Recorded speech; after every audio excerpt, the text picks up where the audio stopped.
guys! Hello mga mami! Welcome and welcome back sa lutong bahay ni Mami Lynn. So for today's video, magluluto po tayo ng isang masarap na chicken hamonado. At kung gusto niyo malaman kung paano ito gawin, just keep on watching!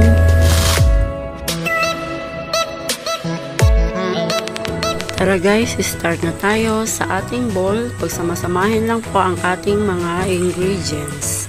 Gagamit po tayo ng 2 cups of pineapple juice. Then, 2 kutsaritang pamintang durog. Next are 1/4 cup brown sugar. Gagamit din po tayo ng 1/4 cup ng toyo or soy sauce. Ayan, tapos haluin lang po natin mabuti para po matunaw po ang ating asukal. Lalagyan din po natin to ng 2 tablespoon of oyster sauce at 2 kutsaritang asin. And then, maglalagay din po tayo ng 2 kutsarang lemon juice or kung wala po, pwede naman po ang calamansi juice.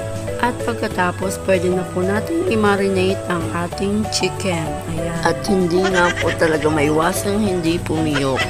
Takpan lang po natin ito at pwede na po natin ilagay sa ref. Or kung may ziplock kayo, kagaya nito, mas mainam naman po. Ako po, ilalagay ko po ito sa ating ziplock. Ayan. Tapos, lagyan na rin po natin ng ating marinate pineapple juice. Ayan, tapos tanggalin na po ang hangin, tapos ilak na po natin. At pwede na po natin itong i-marinate for 2 hours or mas maganda kung overnight po. Ayan, lagay lang po sa ref.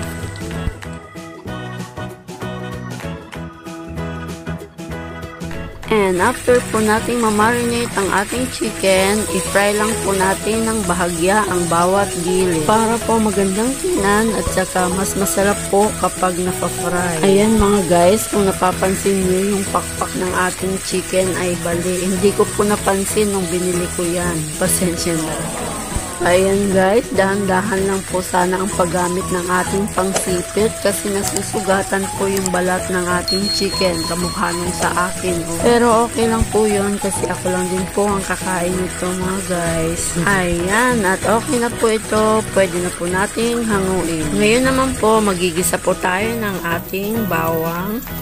Ayan. At hintayin lang po natin ito mag-golden brown. Pagkatapos, pwede na po natin ilagay ang ating onion.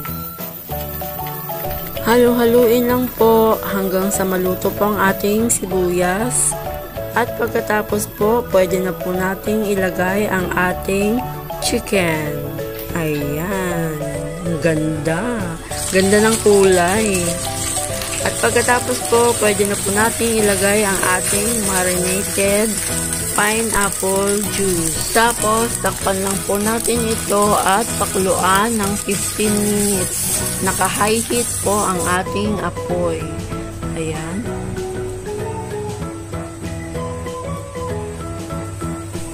After po ng ilang minuto, baliktarin po natin ang ating chicken para maluto naman po ang kabilang side. Ayan, dahan-dahan at tatakpan po ulit natin ito. Ayan.